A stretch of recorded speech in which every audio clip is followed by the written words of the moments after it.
Cette histoire, dans le pur style japonais, nous plonge dans la vie d'un jeune travailleur qui, à la recherche d'une bonne promotion dans son travail, se casse littéralement le dos. Il cherche littéralement des clients qui acceptent les conditions de son patron, avec une détermination remarquable. Mais alors qu'il signe le contrat de sa carrière, un voleur s'enfuit avec le pistolet inutile du policier.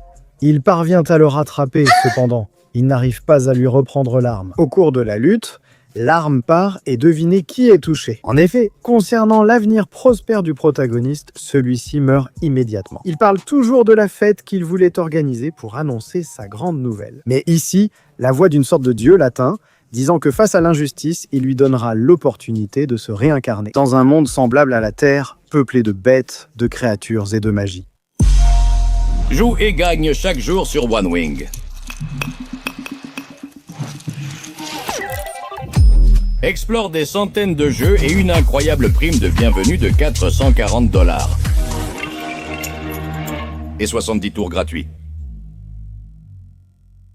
Dans un monde ressemblant à la Terre, peuplé de bêtes, créatures et magie. Quelque chose que le jeune maintenant avec le skin met dans n'importe quel jeu, il n'arrive pas à y croire jusqu'à ce qu'il puisse voir lui-même un grand dragon. Il découvre qu'il possède désormais un tableau de statistiques visible, le bénissant comme guérisseur. Habituellement lié à la profession la plus faible, toujours en retrait. Donc cela ne le dérange pas trop, puisqu'il n'a pas de magie, ni l'envie d'affronter des créatures dangereuses. Il arrive donc à la première ville qu'il trouve, mais il n'a pas d'identification, ni l'argent pour entrer. Il choisit d'utiliser ses talents de négociateur de sa vie passée. Et il parvient à convaincre le garde, qui finit par appeler cette fille en armure d'élite, appelée Lumina. En découvrant qu'il est guérisseur, elle le laisse entrer et l'invite à rejoindre la guilde des guérisseurs. Non sans d'abord croiser les aventuriers renfrognés, avec lesquels il préfère rester méfiant. Et il suit le groupe jusqu'à la guilde.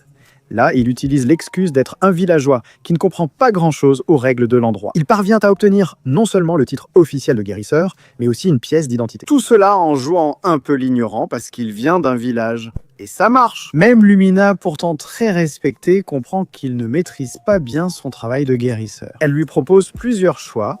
Étudier avec un prêt, étudier en travaillant ou juste étudier sa magie, mais à la manière spartiate. Cela surprend les filles, car grâce à son expérience passée, il s'entraîne jusqu'à l'épuisement. Et dès le premier instant, Tipo commence à comprendre sa magie et poussant son corps à bout lorsqu'il n'a plus d'énergie. Mais il remarque de petits changements au fil des jours, car il se rend compte que Lumina a payé son auberge pour plus d'une semaine. Il obtient ainsi sa première compétence de guérisseur, ce qui lui permet d'être assez bien payé. Donc tout comme dans sa vie précédente, il doit trouver des clients. Cependant, il tombe d'abord sur les aventuriers, qui finalement ne sont pas si pourris que ça. Et c'est là que certains de ses amis et compagnons arrivent, complètement détruits après une mission, sans pouvoir les emmener à l'hôpital. Puisque, en raison du respect que ces guérisseurs ont dans ce monde, la guérison est devenue un véritable business. Et la plupart sont corrompus, avec des prix exorbitants. Alors, voyant la situation, le prota décide au moins de changer un peu les choses et de soigner les blessés. Cependant, il est très nerveux et ne parvient pas à concentrer sa magie, ce qui lui fait perdre encore plus de points. Même s'il sauve la majorité avec le dernier blessé, il perd tout pouvoir et finit par s'évanouir. Quelque chose pour laquelle, évidemment, on ne lui en veut pas, puisqu'il a fait ce qu'il a pu. Mais il se sent assez mal, alors il décide d'améliorer sa résistance, coûte que coûte. Il décide donc d'aller au guilde des aventuriers, où tout est un nouveau pour lui, et où les autres le voient comme un drôle de type. Heureusement, la responsable des lieux, Nanaela, le traite plutôt bien, et parvient à l'enregistrer comme aventurier. Rang H le plus bas. Le protagoniste, en négociateur, lui propose un autre travail. Grâce à la pénurie de soigneurs, il peut s'occuper de soigner les aventuriers qui s'entraînent, recevant ainsi un paiement modéré, puisqu'il aimerait aussi apprendre un peu le combat. C'est quelque chose dont la fille doit parler avec le responsable. Il s'agit de ce type qui a l'air très agressif, mais après avoir ressenti la motivation du protagoniste, il décide que c'est une bonne option. Payé une pièce d'argent par jour, le protagoniste termine de perfectionner son sort la semaine suivante. Pour éviter d'échouer autant lors du sauvetage, il faut se concentrer avec les maîtres. Qui est la Med et qui s'intéresse au protagoniste. Elle lui dit même que s'il parvient à devenir un bon guérisseur, elle lui accordera un rendez-vous. Tu te moques de moi? Bref, c'est le jour de l'entraînement et du travail. C'est Brod qui commence avec une routine qui, pour le malheur du protagoniste, n'est qu'un échauffement. Il souffre tout l'après-midi. Cependant, il persévère et c'est qu'en évitant la guérison sur lui-même, comme le dit Brod, il gagnera en endurance. C'est trop. S'il veut voyager pour sauver des gens, il doit aussi savoir se défendre. Chef, il constate que ses intentions sont sincères. C'est encore plus vrai quand des blessés arrivent, méfiants à cause de la réputation des guérisseurs. Mais le prota s'apprête à tous les soigner, sans rien demander en retour. Ce qui est un peu idiot aussi.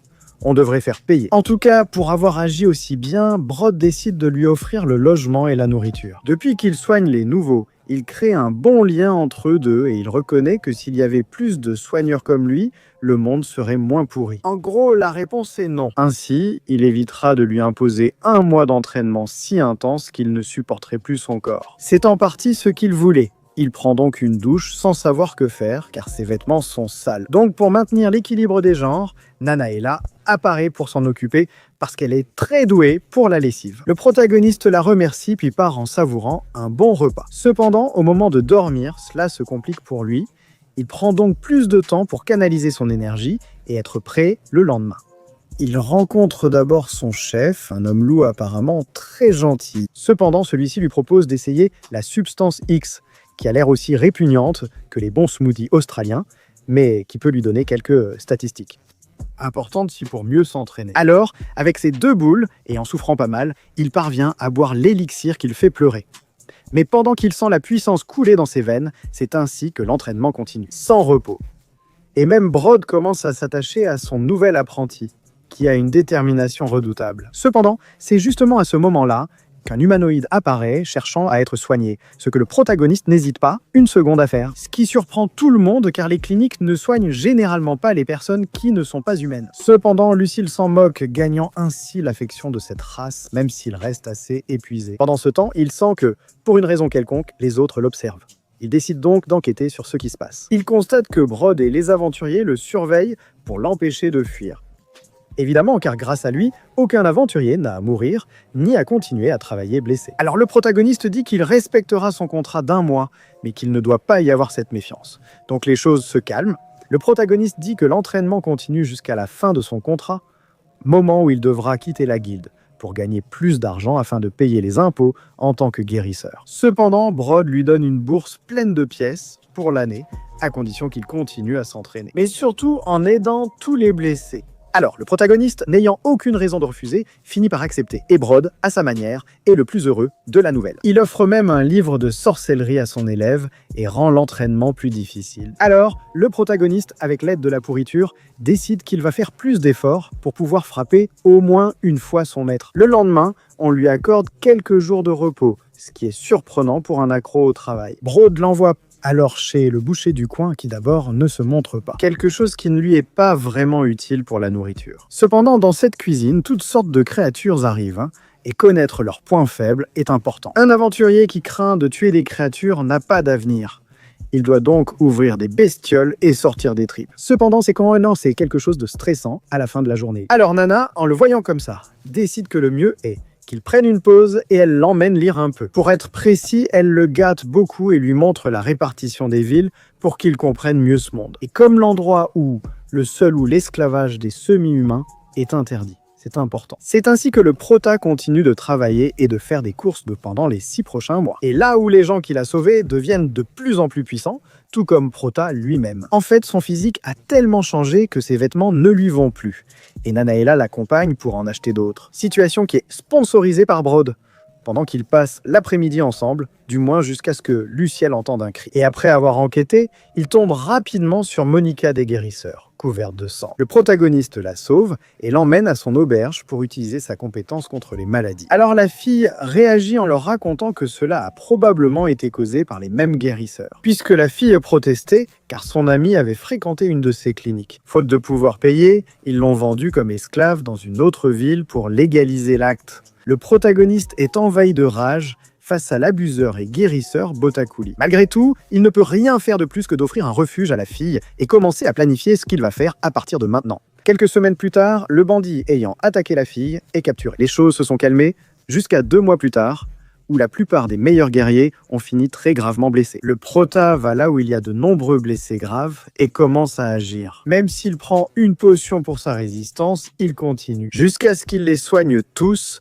certains étant si gravement atteints qu'ils meurent. Même s'il a donné le meilleur de lui-même cette fois-ci, il a tout de même fait la promesse de continuer à s'améliorer. Et le jour où il célèbre 1 an depuis son arrivée, ses statistiques sans guérison et physique sont très élevées, rendant la guilde moins dépendante de son pouvoir. Il est donc temps de changer de direction, cette fois pour apprendre des sorts plus avancés et continuer à évoluer. En tant que guérisseur, avec des livres dans d'autres villes, il fait ses adieux à Broad pour toute l'aide et l'amitié qu'ils ont formée, où le prota commence une nouvelle aventure. Cependant, lorsqu'il se présente pour le renouvellement de sa licence en tant que guérisseur, il se trouve qu'il a des statistiques très élevées pour son niveau actuel, puisqu'il n'a pas été capable d'arnaquer les gens en leur soutirant beaucoup d'argent. Il n'a pas l'argent pour payer les taxes d'un rang aussi élevé. C'est pourquoi, une fois de plus, Broad apparaît de nulle part pour régler ses dettes. En échange, il doit passer une année de plus avec les aventuriers. Et comme c'est sa meilleure option, il décide d'accepter. En tout cas, il retourne à son auberge. Cependant, c'est important à cause de ce qui l'attend. Car après un grand dîner où toute la substance X est pour lui, il s'amuse avec les aventuriers, il a quelques accrochages. Les filles se rendant compte que même les guerriers les plus forts le protègent. Quelque chose qui sera nécessaire le lendemain. En effet, le guérisseur Botakuli perd de nombreux clients et doit en comprendre la raison. Arrivé à la guilde, il tente, avec arrogance, de faire travailler le protagoniste pour lui. Mais celui-ci refuse, révélant. Non seulement les prix de ses services sont exagérés, mais le traitement d'esclaves qu'il réserve à ceux qui ne peuvent pas payer est inhumain. On réalise que ce type utilise toujours une magie puissante, même quand ce n'est pas nécessaire, juste pour facturer plus cher. J'admets cependant qu'il doit être un guérisseur très expérimenté pour utiliser ce type de magie. Malgré tout, il déclare la guerre aux chauves qui envoient ses guerriers. Mais le protagoniste a aussi des alliés, donc le gros s'enfuit. Cependant, il lui enverra sûrement d'autres voyous plus tard. Le système d'entraînement du protagoniste évolue pour se focaliser sur devenir un guerrier apte à se défendre. Avec 2 fois plus d'efforts, tant en corps à corps qu'en usage intensif des armes. Et le pire, c'est qu'on dirait qu'il apprécie ça comme un vrai masochiste. Son charisme fait que la guilde se remplit de nouveaux venus qui veulent s'entraîner. Tandis que Lucio l'entraîne avec une grande variété d'armes, sans se douter que Botakuli, à ce moment-là, envoie une lettre à la guilde de guérison pour que le protagoniste... Ces prix exagérés relèvent du mensonge et d'une grande habileté. Elle a été envoyée dans une zone plus centrale, ce qui prendra probablement 1 an pour être effectif, mais ce sera obligatoire pour le protagoniste. Après 6 mois de travail normal, la lettre de l'église apparaît, disant au protagoniste que dans un demi-an, il sera envoyé dans une autre zone, comme prévu par le chauve sous l'ordre de la Sainte Église elle-même. Donc Bro sait que l'ennemi a réussi son coup, alors il n'a pas d'autre choix que d'accepter. Il suggère de mieux utiliser la capacité du protagoniste, qui gagne en puissance grâce à la grande substance X, améliorant fortement ses statistiques. Tout le monde a progressé grâce à Luchel. En remerciement, il s'assure que le chasseur, ayant de nombreux contacts dans l'église, conclut un pacte pour ne pas nuire à Luchel tant qu'il y reste. Pendant ces 6 mois, le protagoniste mène une bonne vie, progresse et se rapproche de sa nouvelle mission. Sa dernière demande est d'honorer les morts qu'il n'a pu sauver. Pendant ce temps, il promet de revenir avec plus de connaissances et surtout de renverser le système corrompu de la guérison. Au fond, il se sent plus aventurier que guérisseur. En confiant Monica, son ancienne protégée, à d'excellentes mains.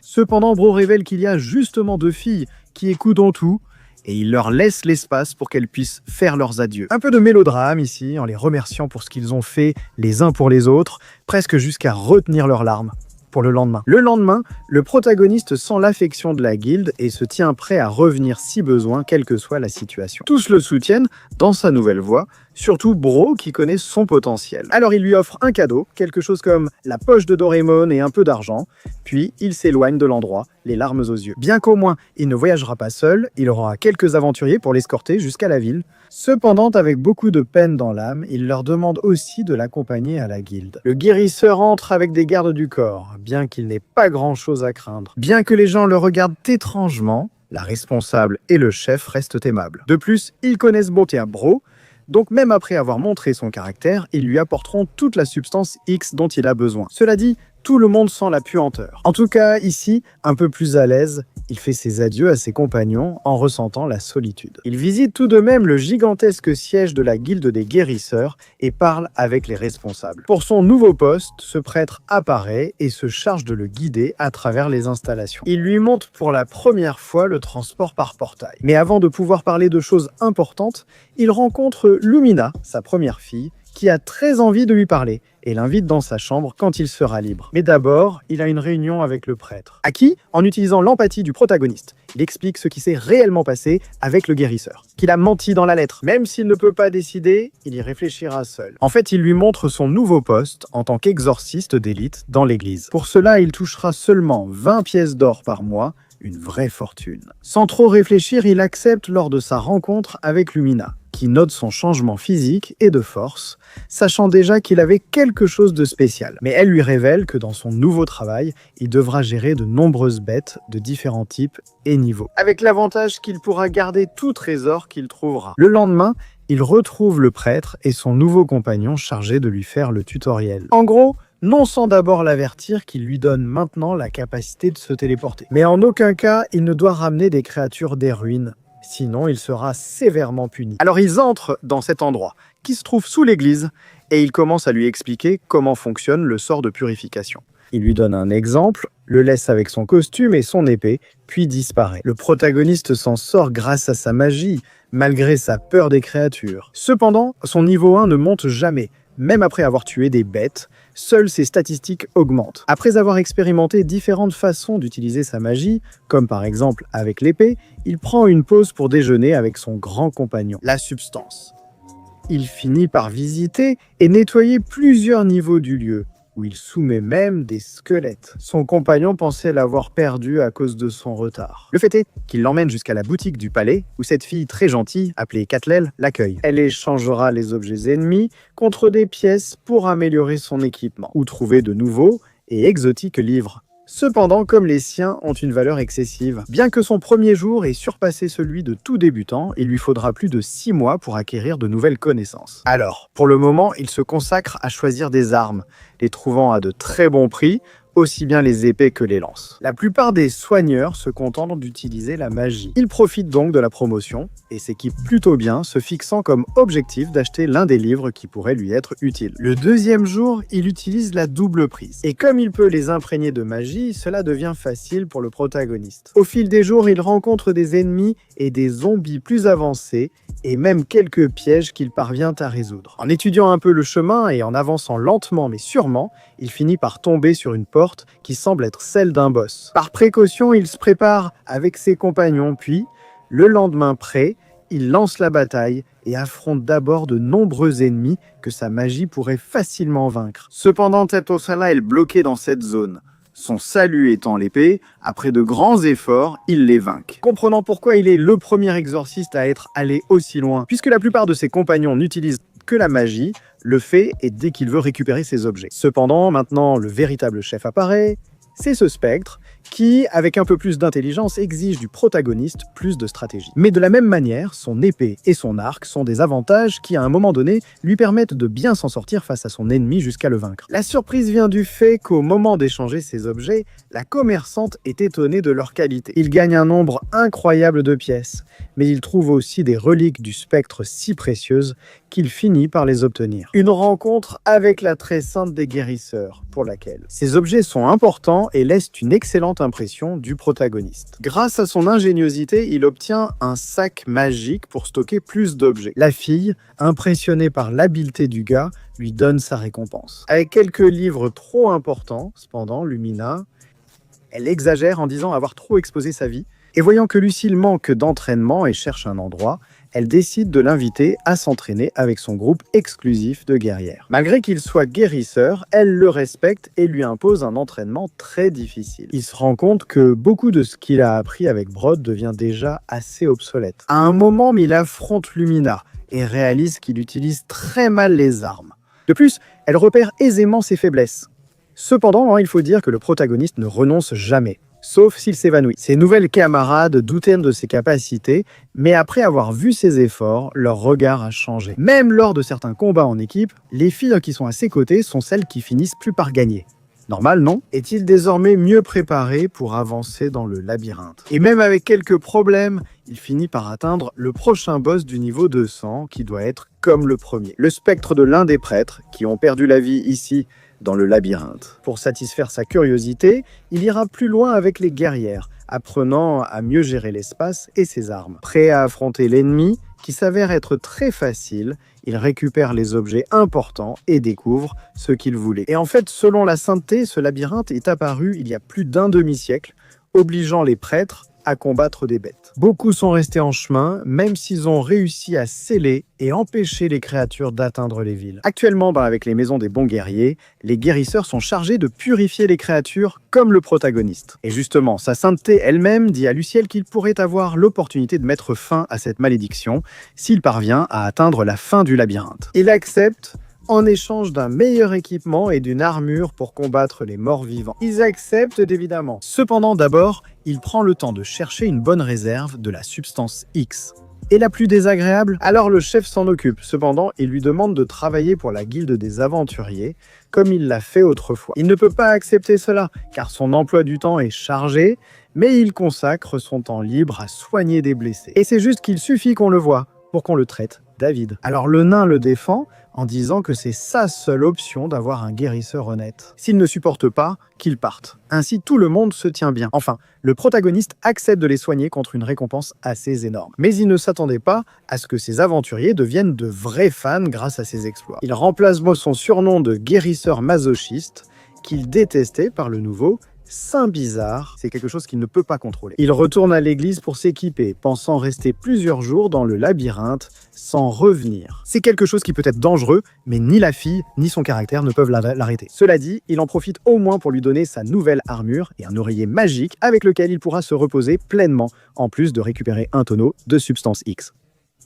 Mais ici, son fan club en profite pour l'informer des dernières nouvelles concernant Brood et son entraînement extrême, ou ce qui s'est passé avec le cuisinier. Mais ce qui le frappe vraiment le plus, c'est que 2 des réceptionnistes sont sur le point de se marier, et même sans jamais rien faire avec elle. Cela le rend triste, mais il doit se battre et finit par vaincre le boss du niveau 30 après plusieurs semaines, en ramassant tellement de pièces que Catelel lui dit d'investir dans des potions qui lui seront utiles. Il a du mal à croire qu'une personne aussi jeune ait autant de pouvoir et fasse autant de choses. En le questionnant, il apprend ses antécédents avec la substance X et l'amène devant la sainteté pour qu'elle explique ce qu'est cette substance, car elle le sait. C'est un élément solide aux nombreux avantages, mais sa production est très difficile. On a trouvé le moyen d'en faire un résidu liquide très odorant et de très basse qualité, dont elle est sûre de pouvoir lui procurer. Plus d'informations. Le protagoniste est tranquille pour l'instant, cependant Catelel semble le plaindre en obtenant les données. Et c'est que le protagoniste, en lisant les indications, il apprend que sa substance liquide offre de nombreux bénéfices pour la force et l'efficacité. Mais elle nourrit 3 désirs humains,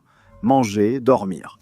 Cependant, en sacrifiant le plus nécessaire, disons, le désir sexuel. En lui donnant une explication sur pourquoi il ne peut jamais rien faire avec les femmes, et les laisse toujours passer. Donc son objectif sera de terminer le labyrinthe le plus rapidement possible et de pouvoir avoir un avenir assuré dans sa vie avec une bonne petite amie. Il progresse sans difficulté dès le niveau 31 en découvrant de nouvelles bêtes, mais juste avant le boss du niveau 40, il sent qu'il y a un problème. Et d'abord, il rend visite au guide des aventuriers à la recherche d'aide. Mais il tombe sur cette jeune fille très inquiète, ainsi que sur ses anciennes amies Nanaela et Monica. Des situations qu'il doit remettre à plus tard pour soigner de nombreux blessés, tout en montrant une amélioration de ses sorts qu'il peut utiliser de façon répétée. Il couvre une grande zone mais finit très épuisé. Et avant de parler avec ses amis, il s'avère que la fille cherche de l'aide dans les bas quartiers, là où elle vit. Alors toute l'équipe décide d'y aller, y compris le nain qui sert de garde du corps, ou pas, parce qu'il est inutile. Peu après, alors qu'il soigne les autres, un homme à l'agonie blesse inconsciemment le protagoniste, ravivant ses souvenirs traumatisants. Ce qui le pousse à faire un peu plus d'efforts et à prouver qu'il est désormais puissant, sauvant tout le monde. Et avant de ressentir de la rancœur, il éduque ces gens sur tous les désavantages qu'ils ont en tant que communauté et sur la façon de changer cela, les sauvant de cette situation. Désormais, elles peuvent compter sur leurs amis, qui, heureusement, ne sont pas les futurs mariés. Et qui, en plus, ont toujours envoyé quelques petites lettres coquines aux protagonistes, qui ne sont jamais arrivées. Parce que le nain rate toujours tout. Il choisit alors de passer 3 jours avec les filles dans un plan plus romantique qu'il n'avait prévu, mais qui leur suffit. Quelque chose qui le recharge beaucoup pour ce qu'il attend. Et après avoir reçu toutes les excuses de la part de la communauté d'avant, il rend visite à Lumina qui l'aide à s'entraîner. Et c'est là qu'il se rend compte que la façon d'improviser de Luciel en combat s'est beaucoup améliorée, répondant à n'importe quelle situation et où elle aussi est plus en confiance. À ses côtés, plus décontractée et rougissant facilement. chose que l'impuissant ne comprendra pas trop. Il ne se sent prêt que pour le niveau 40, mais seulement après 6 mois d'entraînement intensif. En plus de son équipement, il reçoit une lettre de Lumina qu'il met de côté. Le boss du niveau 40 est en réalité un vieux chevalier très puissant, et le prota rencontre beaucoup de difficultés en utilisant la double prise. Après de nombreuses blessures, bras cassés et avoir frôlé la mort, il comprend que sa seule faiblesse est la tête. Et après une semaine, il finit par l'emporter comme trophée. Cependant, l'inattendu se produit. La porte de retour ne fonctionne pas et la nourriture qui lui reste est assez rare. Pourtant, c'est la seule option qu'il a. Continuer d'avancer. Et il parvient à se débrouiller en chemin grâce à l'odeur de la substance X. Mais à la dernière minute, il est plus qu'inquiet, car il doit affronter le boss du niveau 50 sans aucune provision. Pendant ce temps, après quelques semaines, les habitants regrettent déjà leur guérisseur. Le prota utilise le dernier livre acquis pour apprendre un nouveau sort de contention. Et ainsi, il s'aventure contre un boss qui semble bien plus difficile que les autres, même s'il a une apparence assez humanoïde. Il finit donc par perdre beaucoup de vie et de magie qu'il ne peut récupérer que de façon limitée avec des potions. Alors il tente le tout pour le tout. Tout sur un seul sort qui heureusement finit par fonctionner. Avant de le vaincre, il aperçoit un souvenir de son ancienne vie et réalise qu'il s'est seulement battu jusque-là contre des humains qui se sont perdus dans ce labyrinthe et qui deviennent des esprits. Mais avant de s'échapper avec sa récompense, une nouvelle porte s'ouvre. C'est la seule sortie. Il arrive donc dans une pièce différente, où il rencontre un dragon céleste.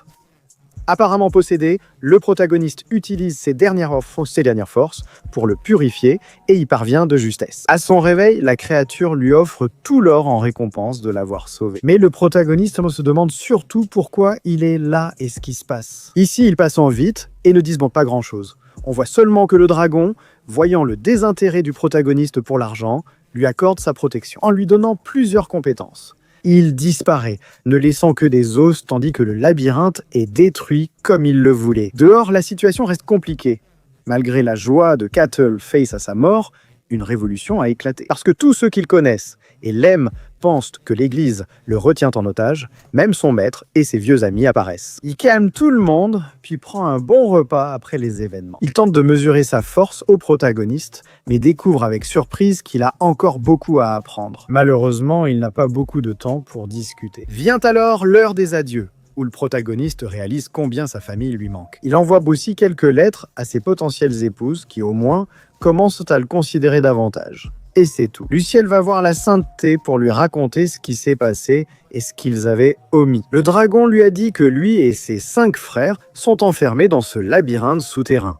La prophétie dit que dans 40 ans naîtra le prochain roi démon.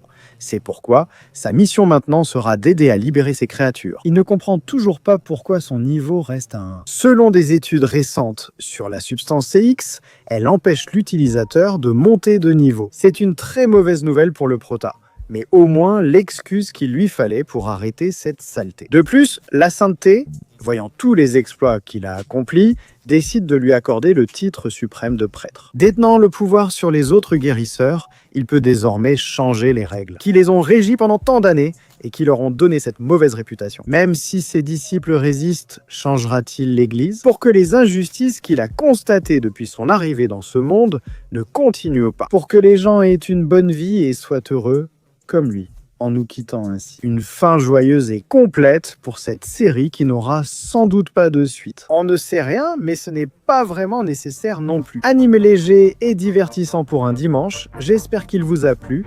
N'oubliez pas les 1000 likes. Pour finir avec les Isekaifu, on se retrouve au prochain résumé. Comme l'a dit mon père, je vous abandonne.